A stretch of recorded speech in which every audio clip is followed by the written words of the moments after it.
finally have our signature sponsor here, Dynamite Coffee. Woo! Every week with all the coffee.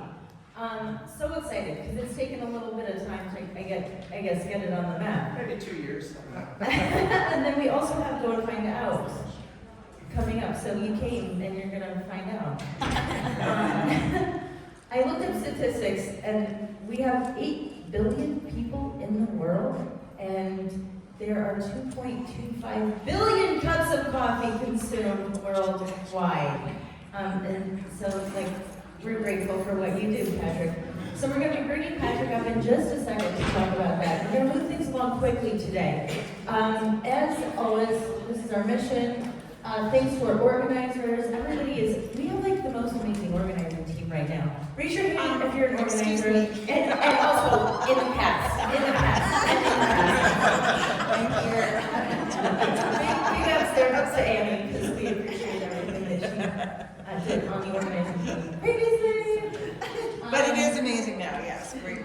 Yeah, but it's so much fun. Bill this morning was making all the little press bots because we wanted to impress Patrick with our coffee making skills, and hopefully we'll see. You don't have to tell us. We don't have to actually talk about it. But everybody is amazing. We've got Eric Wenzel in the back over there. Beverly actually just stepped down. She's going to be doing foundations for Mountain Feds Works in Spanish in the fall. Bill McKinnon, right over here. Bill, the coffee. Sarah Leslie, who's going to be doing a great presentation next week about being the boss of your own self every day. Nick Breen, who will be coming up here to talk about Go and Find Out, which is exciting. Sean Como, Siobhan Robinson, and Ray and Paula, the cuties outside. So the format, we're going to do 30 minutes. We're going to roll through things kind of quickly as we have 2 presenters today. When we get to the Q&A portion, you raise your hand, we give you a microphone, that's so that we can put it right here on the YouTube video and people can hear your questions, and that way everything is recorded auditorily. So let's get started. Patrick, we can't wait to have you come up and talk about Dynamite Coffee. Let's put our hands together.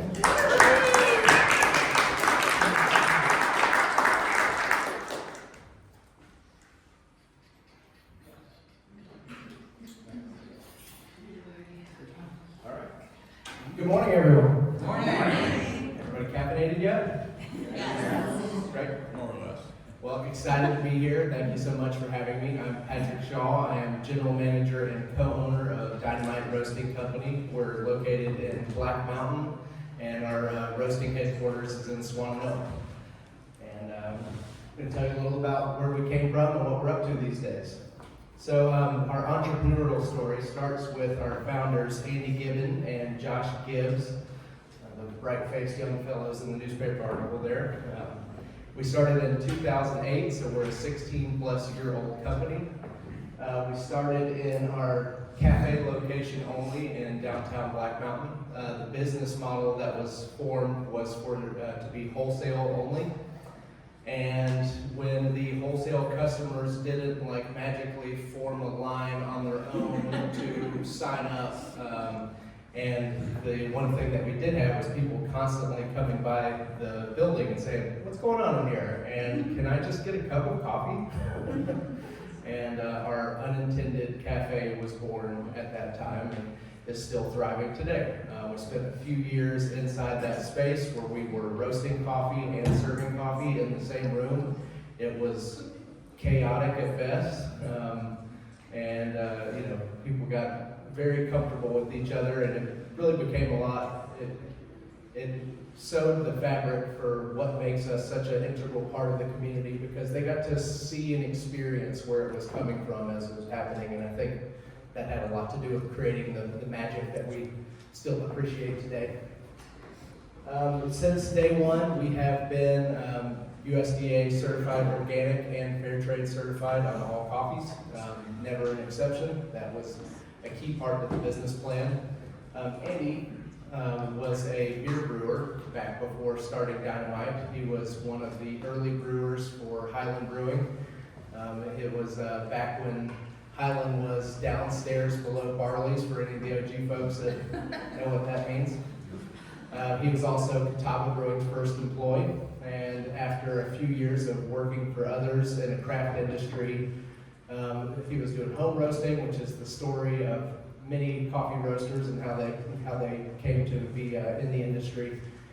He decided that there was demand for craft coffee and organic specifically because there's just very few options in that space at the time.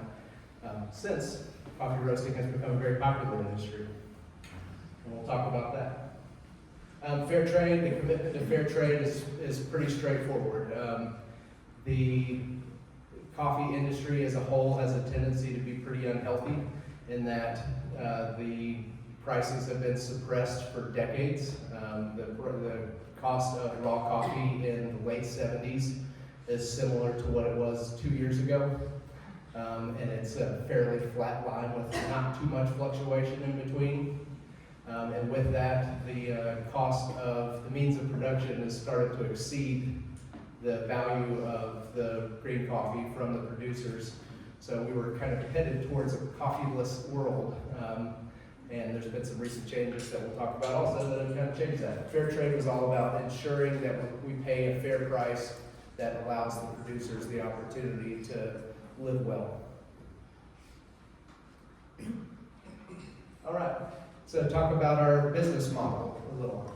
So we're pretty diverse. We have the benefit of people consuming coffee in many different places, which is definitely how we kind of approach it. Where are people consuming coffee and how do we get our product in their hands? So our own coffee bar is our biggest customer. We sell an odd amount of beans. I say that because I just don't know any other coffee shop that's like ours where so many of our customers choose to come to us to purchase the beans directly from the source. And best deal in town. So if you want the freshest of the fresh, come visit us in Black Mountain by all means. Wholesale cafes are our second biggest category. Old Europe is a big customer in downtown Asheville. We are regional, so we ship coffee to little towns in South Carolina, really just all over the place. For some reason, we picked up a handful of accounts in Arkansas recently, and but generally in the Southeast for our wholesale cafes. Grocery chains, you name them, they're pretty much all of the ones here locally. Whole Foods, Fresh Market, Ingles, Target, all of those. Our own website, DynamiteRoasting.com, is next. After that, independent markets, so places like West Village Market, French Broad Food Co-op. We love working with those kind of folks because there's a lot of alignment in so many ways, and so we get to do cool things that we're just not able to do in some of the larger accounts, such as like bag recycling. If you ever want to upcycle your coffee bags, West Village Market will take them and they will get them to me and we will send them off for upcycling. Hospitality, restaurants, office coffee service, which is what we consider Hatch. So Yay! And breweries is another fun one. We do a lot of collaborations with breweries in town, which is, just feels great and it's a lot of fun. We do one with Highland, we do one with Highwire, Pisgah Brewing. One that was really fun is Sierra Nevada invited us to actually come make a beer with them and help formulate the recipe for it. So good folks down in Sierra Nevada that are really generous and willing to give their time. The other part of our business model is that's so key is the sourcing. So coffee is grown in the tropics. You can see the coffee belt there in the top corner. And generally not too close to the equator, but it's the coffee tree is an understory shrub that's generally grows up to 6-7 feet tall, and it is not able to get below freezing. So that's why you don't find them here in America. We work very closely with our producing partners, and that's another key part of what we do. We want to know where our beans come from and know the folks that produce them And with that, you start with having a good business relationship. It's about the product first. But once that's established, and you notice that you're repeating purchasing from the same producers in the same regions, then you can develop a relationship with them, try to give them feedback on what makes you successful with their crop and how to continue that, and the goal being to maintain those relationships as long as we can.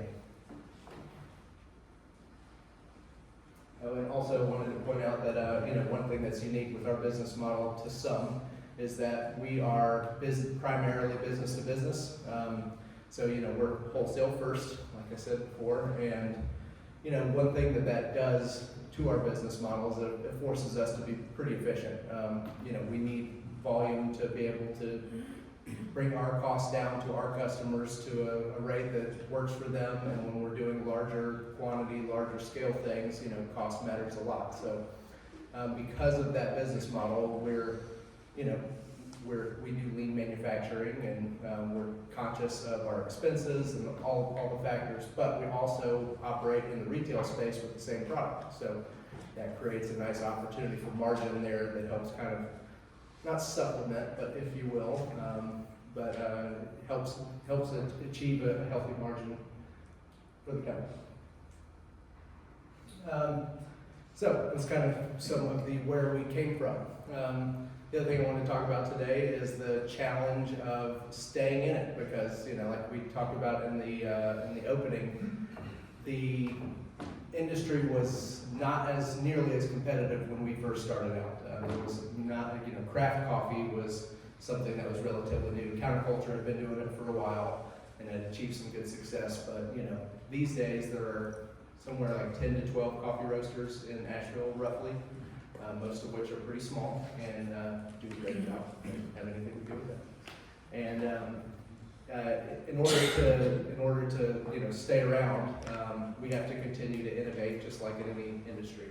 So some things that we're doing. In 2021, we moved into our very own facility that was built ground up, for our needs. It took 13 years to get there. We went through a couple moves in between, but finally matured to the point where we were ready to make that jump. Back in 2021, we purchased the apple of our eye, our Loring S70 roaster, which is, in our opinion, the best roaster on the market for what we do. Our facility has 156 solar panels on the roof, which is really fun because it produces 3 times more energy than what we consume, and because of that, we are just trying to convert everything we possibly can to electric. Electric roasters are coming along, and one day they'll, in the next 5 years, there should be one that's large enough to handle our capacity. But in the meantime, our delivery van is electric, so because of those solar panels, it's really a solar-powered van, carbon-free delivery. It really feels like we cheated the system, honestly. No gas bill. And 3 of our employees, including myself, have bought electric vehicles to charge at work, and it's wonderful. So, shout out to Sugar Hollow Solar on that. Great partner. We introduced our steep packs recently, and actually I have samples of them on the table back there, so if anyone who's interested, please grab one before you leave. It is essentially coffee in a tea bag, is the easiest way to describe it. Great when you're traveling, great when you're camping. Once you get used to having good quality coffee, you can't go back.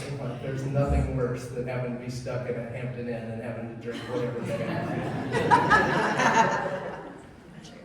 have. Also, another innovation. So I came from the vending industry. I joined Dynamite in 2021 myself, and I actually sold coffee service where I sold Dynamite because I identified that no other service providers in the area were using local companies. So that's how my relationship with them formed. And using that knowledge, we put that vending machine outside of our cafe. I don't know what it quite is about it, but I know from seeing people see it for the first time that it has some really special sauce because it stops people in their tracks. One of my daily regulars says that you know if they're out of towners because if they are, they're guaranteed to stop and take a picture of the machine. So anybody that has any ideas on places to place one of these machines, I am very happy to talk about that.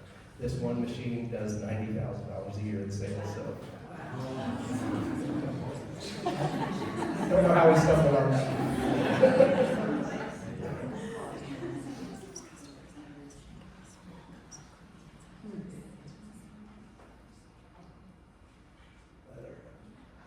All right, so a couple just tips on how to stick around.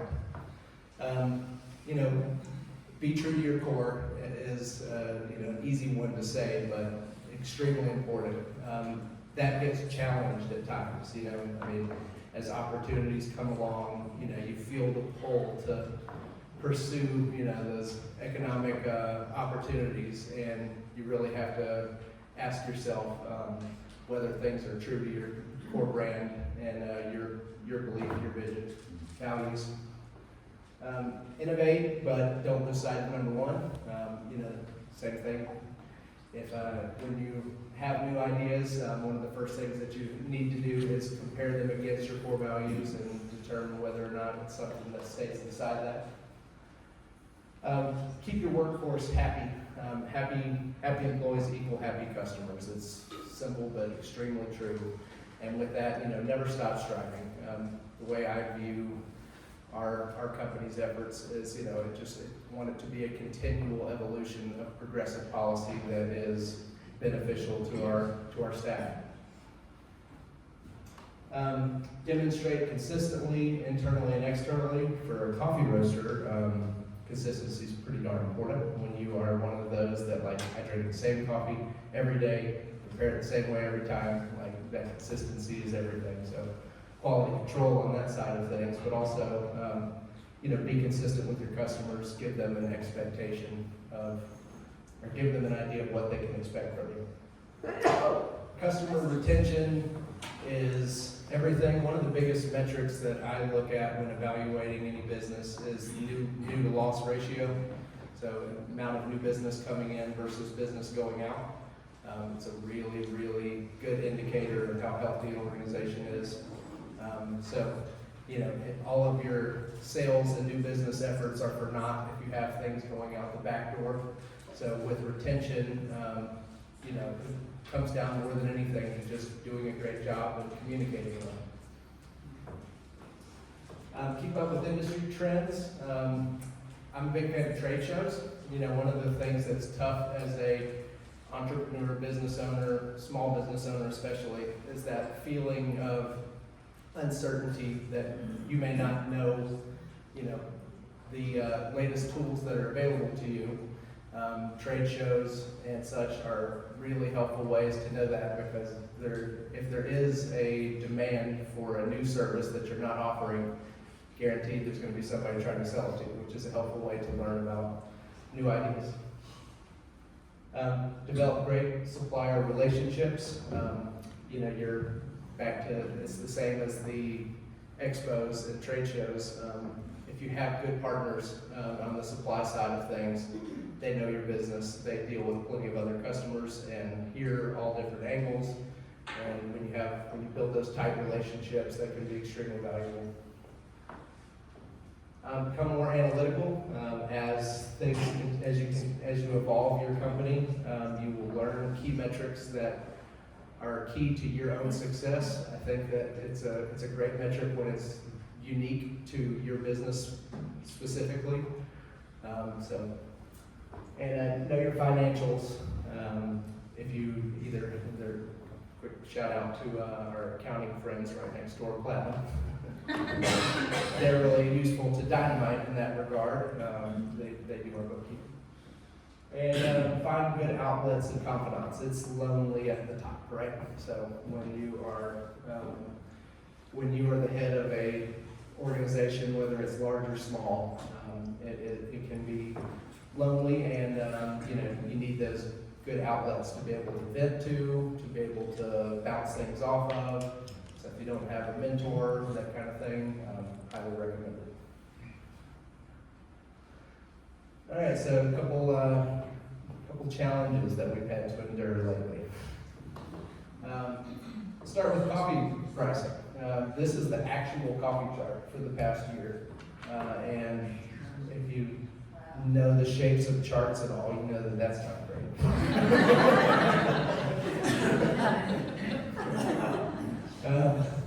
And I say that jokingly, but actually it could end up being a pretty positive thing if it can just be stable. So remember we talked about how prices have pretty much stayed flat since the 1979. That is very true. It was around $200 a container back then. And it's with this rapid increase, there's a lot of question of what's driving it. There's a lot of talk about climate change as being a big part of it, because as the climate's warm in these tropical areas, it can make it so that it's no longer great for producing coffee. And with those changes come this ever shifting. It takes 4 to 5 years for coffee plants to mature to the point where you can start to harvest from them. So as shifting happens, supply goes down generally. There's a lot of factors, but speculation certainly has to be one of the big ones. And all commodities are traded on futures, and so that has a lot to do with how we came to be at this current point. But generally speaking, we have seen firsthand that farmers are absolutely getting paid more. So it is flowing through. It is always very difficult with transparency in origin countries to see, exactly dollar amounts that are making it to producers, but good reason to have friends that are producers and can tell you that information. You can really understand what's going on. But, if the industry can level out where it's at now and stick around there for a while, I think it's a healthy place to be. It's been really challenging to pass on some of these cost increases, which we have had to do. We care an awful lot about providing good value to our customers. It's just kind of in the DNA kind of thing. But the perception of expensive when it comes to coffee is just ridiculous, right? At this point, we're still just talking about 50 cents a cup, like in true cost kind of thing. So by elevating that price, it helps make it a sustainable industry, and folks that are in the non-specialty grade coffee, which is already sold at a higher price, are able to make a living selling commercial grade coffee. Hurricane Helene. That was, yes. We were in Swannanoa and Black Mountain, like I said, so we were kind of right in the thick of things. And it was a really rough time. Our roastery is 500 feet from the Swannanoa River, and we were miraculously spared. There's very few people in Swannanoa that can say that, so all kinds of survivors, guilt and all that. But we were really lucky. Shout out to Buncombe County, because this is a big win for local government regulation. When we built the facility in 2020, they forced us to put in an oversized stormwater management system. Andy, our founder, bought the property at 0.97 acres because he wouldn't have to install that system, because the rule is under an acre, and the person with the county at the time said, "I don't care, you're going to put it in anyway, and I get to make that call." And that is kind of the reason that our roastery is still there and alive today. So, yeah. It took us 3 or 4 days to even go by our cafe, because we just assumed it was fine. It's kind of on a hill, and once we did, we learned that we were at the bottom of a sewage run. So just like everybody else, we learned a lot about our utilities, where they come from, where they go to. But being at the bottom of that run, it it backed up it flooded the whole system and filled our basement with stuff through the sewage pipes. So that was pretty rough. We did the demo and cleanup work ourselves, so a lot of time in tie-back suits. But there's some of the repairs to the cafe and photos there. It was a $300,000 revenue hit for us. We had $70,000 of damage, some staff reduction, and the loss of some customers. Almost all of which have come back, and that's been one thing that I was just, surprised by. You see the level of damage to some facilities, and you think there's just no way. But Grand Bohemian down in Biltmore Village comes to mind. They'll be opening back up next month, hopefully. I feel like I should say something positive about all that now, not end it on that. It was of course the most inspiring thing that I've ever gotten to witness in my entire life. We were very much in the thick of things. To see the level of response, and I want to give credit to all of the levels of that response. Certainly started with people within the community first, helping each other out. But 2 days into it, 1.5 days into it, I remember seeing 15 helicopters in the air in Black Mountain at one time, easily. And the National Guard, Army Corps of Engineers, there's a lot of folks that did some really heavy lifting, and just can't say thank you enough. It was a really special thing to get out and serve coffee to folks after work, because it took a few days to even be able to make that happen. But once we were, it was folks' first cup of coffee in 4 or 5 days for a lot of people. And I did not realize.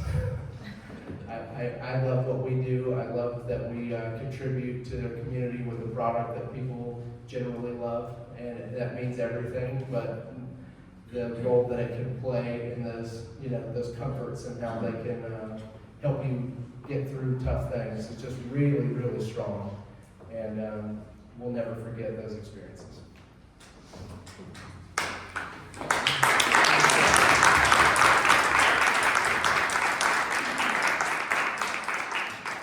So, if you are not a Dynamite customer and would like to be, QR code there for our website. Like I said before, you can find us in grocery stores, Whole Foods, Fresh Market, Ingles, Target, Earth Fair, local markets, West Village, French Broad, Hendersonville Co-op, some local cafes. Shout out to the Daily Grind if you're not familiar. Chuck is a good friend and a great supporter of Dynamite, so if you're looking for a new cafe, it's over in the district. Coffee Cup Cafe out of Waynesville, Peaberry Press in East Asheville. There are many, and I hate to leave any of them out, but just a handful of our hotel partners as well. And with that, let's put our hands together for Patrick.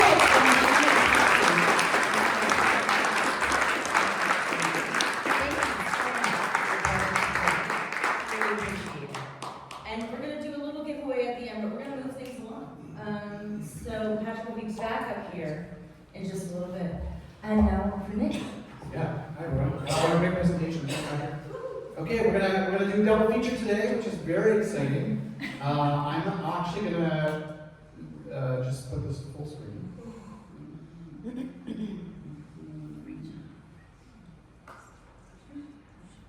Yeah. Okay. Next up, we have Johnny presenting. I'm not going to give too much of an introduction, just let Johnny take us away. So let's go. And from there.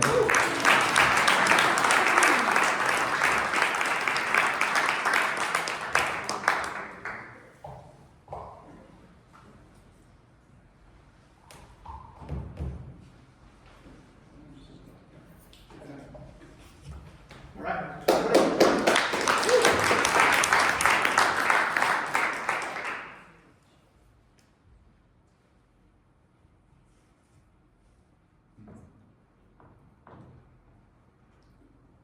16 months. Maybe we can fix that. Yeah. 22 countries. 17,396 miles hitchhiked.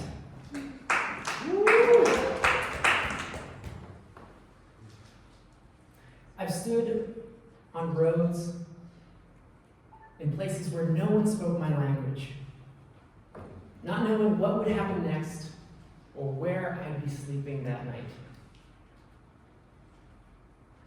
I've put my trust in other people, in strangers, and they've trusted me in return. On this journey, I've done some of the hardest things I've done in my life, but here's what's important. That journey is not over. No. It's just beginning. I'm building a life where travel, adventure, human connection, and storytelling are not just how I make a living, but how I lead others forward. I want to be out there, moving through the world, living and sharing stories of adventure and friendship with a global audience. And more importantly, I want to help others by inspiring them to make the bold choices that lead them forward. Not just about travel. The choices that make them more alive, that come from their core and lead toward personal and communal fulfillment. And I'm doing that starting with a podcast. Go and find out. Let me show you what I mean.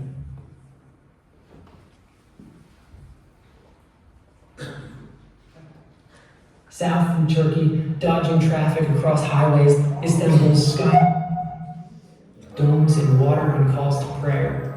I'd made it to the edge of Europe. As I rode the ferry over the Bosphorus to the Asian side of Istanbul, I imagined that squiggly lined route that had taken me from one side of the continent to the other, from west to east. Then westward again, to finish the loop. I was on my way home, Greece, Albania, and then Montenegro. The plan was simple, a short ride just past the border, but the storm had other plans. Dark clouds stack over the peaks, the wind howls, the rain slams down, the world dissolves into streaks of water and headlights.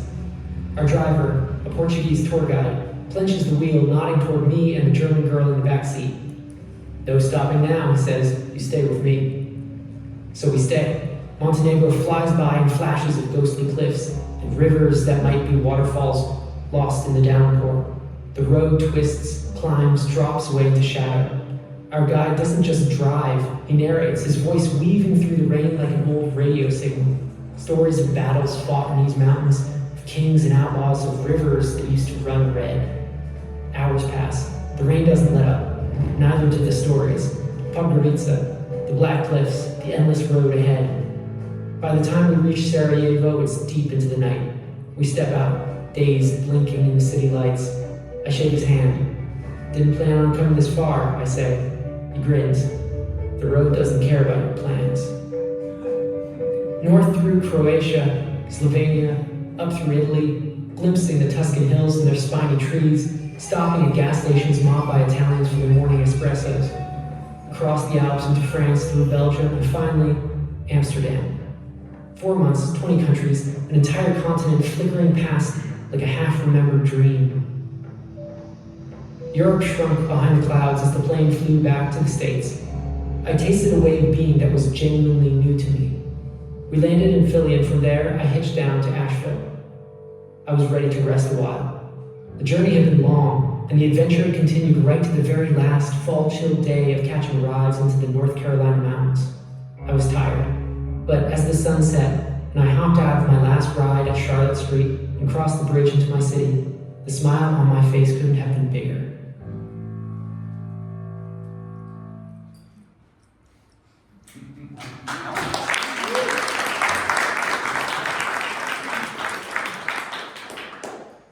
So what is Go and Find Out? Go and Find Out is an immersive narrative podcast. It's a full audio experience, cinematic, immersive, and story-driven. It's not just about travel. It's about the experience of moving into the unknown, personally, emotionally, relationally, and physically. It's a story about moving around the world, but it's also a story of getting to know individuals from all over the world and their stories. I've been working on this for the past 4 months. It's been in production, and prior to that, I was writing it as I was traveling around the world. So what makes Go and Find Out stand out as a show? Well, before we talk about that, let's just get into the format. It's very simple. 20 to 25-minute episodes, released weekly, divided into seasons. Season 1 is 18 episodes long, and it's going to be launching on April 24th. The ideal listener for this show is 24 to 32 years old, a young professional, curious about living life outside the box, but not yet having taken that leap. So, what makes this show stand out? Well, it's innovative and genre-bending. It's doing something that even most narrative podcasts are not willing to do. And that is, it's telling a large-scale story, while at the same time giving rich character portraits. It's blending action and ideas. Big concepts, but told through gripping, in-the-moment storytelling. It's not just about me. The podcast deals with questions and ideas that anyone will resonate with who's been at a turning point. So think Anthony Bourdain, Parts Unknown, meets This American Life, meets Into the Wild, but with more heart and a deeper dive into what it means to take a leap. So that's the podcast. Now let's talk about the business. How do we make this sustainable? I have 2 goals. One is a revenue goal, and the other one is a listenership goal. The listenership goal is the much more significant and the more ambitious goal. The revenue goal is really just to keep this thing running. So let's start with that. The revenue goal is $5,000 a month, and this would come through a few different streams. The first would be Patreon subscriptions, where there would be interviews, bonus episodes, community engagement. Beyond that, there will be podcast ads, which will be placed before, during, and after the podcast itself. And then there's merch, ethically sourced, carefully chosen, useful. And down the road, speaking, coaching, events. So the revenue, these sources are fairly straightforward for a podcast. This is how most podcasts make their money. But what's much more ambitious is the listenership goal. And that's 100,000 downloads per episode within their first 30 days of release. Now, the timeline for these goals is 6 months after release. So, since it's releasing in late April, by late October, the goal is $5,000 in revenue per month and 100,000 downloads per episode. So, the big challenge is amplification and reach, right? I launched in 1 month. I've got the show, I've got the content, but how do I get it to the people who will most enjoy this? This is a challenge for this podcast in particular because of its form. This is not an interview podcast like many of the podcasts you've heard of, right? Like Mel Robbins or Joe Rogan. So with those podcasts, you can jump in at any episode and enjoy it, right? Hopefully you can do that with this one too. But the best way to experience it is to start with episode 1 and move through it chronologically, since it's a narrative, it's a story. So, the key is to onboard early listeners. That's really key, because once there are 50 episodes out there in the world, that's a big ask for someone to start at episode 50 and then jump all the way back to episode 1 and listen to every single one. It's just a daunting thing for a listener. So that's why onboarding listeners early, within the first 20 episodes, is really significant for this. And that's why I'm aiming towards a fast growth approach rather than a slow growth, because it works for the form of this podcast. Okay, so there's our growth challenge. And why am I here? What am I asking for? Well, I'm asking because I want to learn from you. I need guidance in 3 key areas. The first is growth strategy. How to get this to the people who will love it. And that is a big challenge for this podcast, as we've already talked about. So the question is how to make a big splash right at the beginning. Right now, my plan is fairly straightforward. It just kind of uses the avenues that are widely available, right? And so I want to think outside the box with this podcast in how to market it and promote it, because that's really fitting with the theme of the podcast itself. I have $8,000 for the promotion of this podcast, and I want to make that money go as far as I possibly can and even further. So I want your ideas on how to think outside the box and get the word out and make a big splash with this podcast. The second thing is community building. How to make this not just a podcast, but a movement of engaged listeners. And third is building a team. I'm looking for collaborators. I'm looking for a co-founder who can handle more of the business side of this venture so that I can focus entirely on storytelling and production. But I'm also interested in other forms of collaboration because I firmly believe that this thing will be 10 times better if it's brought to people by a team rather than by an individual. So, that's what I'm asking. Thank you so much for listening. That's go and find out. It's not just a podcast. It's an invitation. It's a way of moving into the unknown. It's an invitation to live stories and not just consume them. Imagine someone sitting in their apartment, feeling stuck, feeling helpless. I want them to hear these stories and to think, what if? What if I did something bold? What if I stopped waiting? What if I did that thing that I've been meaning to do for so long? And then I hope they go and find out. But to make that a reality, to get there, this project needs more than great storytelling. It needs reach. It needs amplification. It needs to reach the ears of the people who will benefit the most.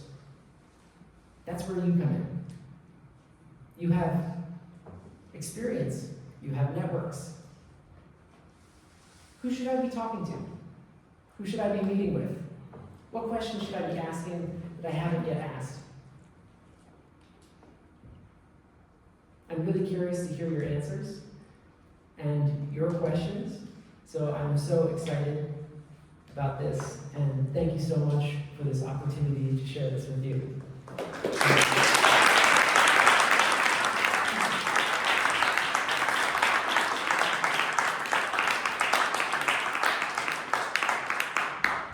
Okay. Hi, Erica. Hi, Nick.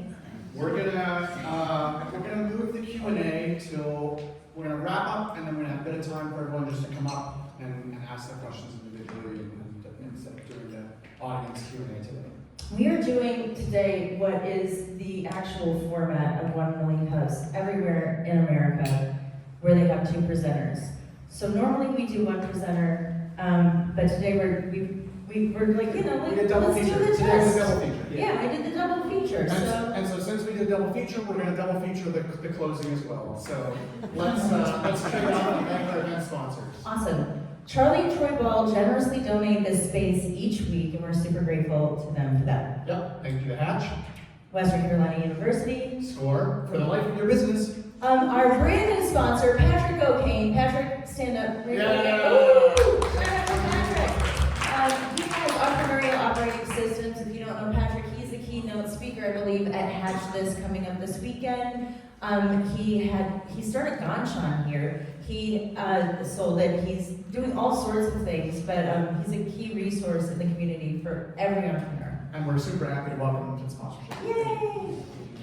ERC Broadband, Mountain Bizworks. Hatch Coworking, Dynamite Roasting Co. and our other brand new sponsor is Colton Brookshire with Garside Brookshire Beard Wealth Management. So big shout out to that as well. Thank you. This is a great time. Pull out your phones. Do the scan thing. All the funding is really important, and especially now. So feel happy and confident as you put in very little information about yourself. There is no blood drawn, no retina scans, no fingerprints.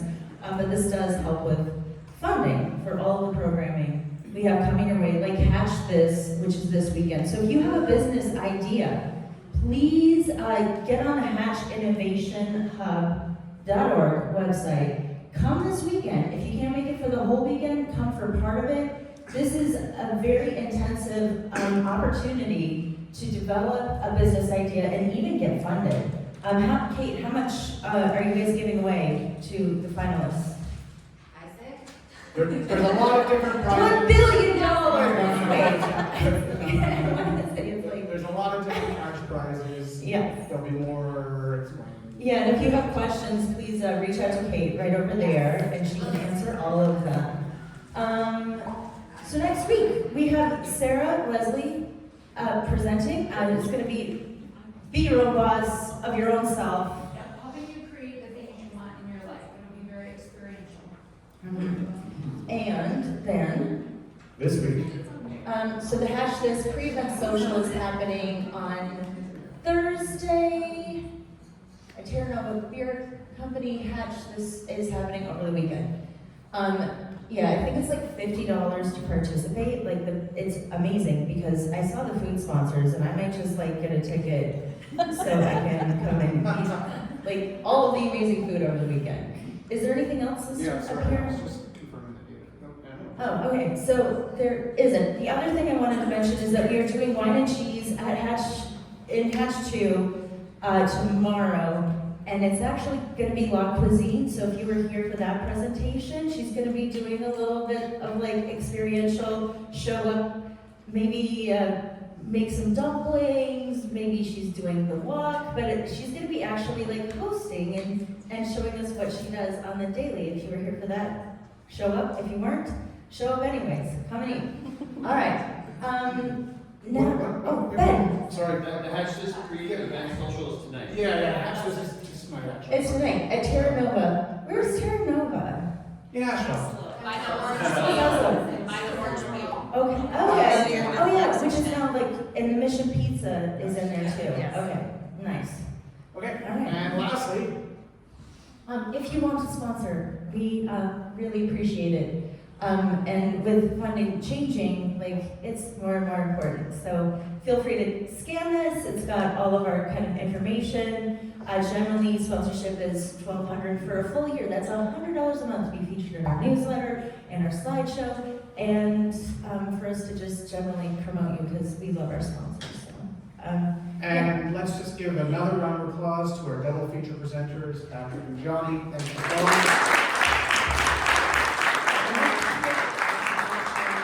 Patrick's got a giveaway too. So should we do a little Q&A and then do the giveaway? We're running close on time, so if you have to leave. We're not going to be mad at you. But if you want to stay, come on up. All right. Let's do some Q&A. Okay.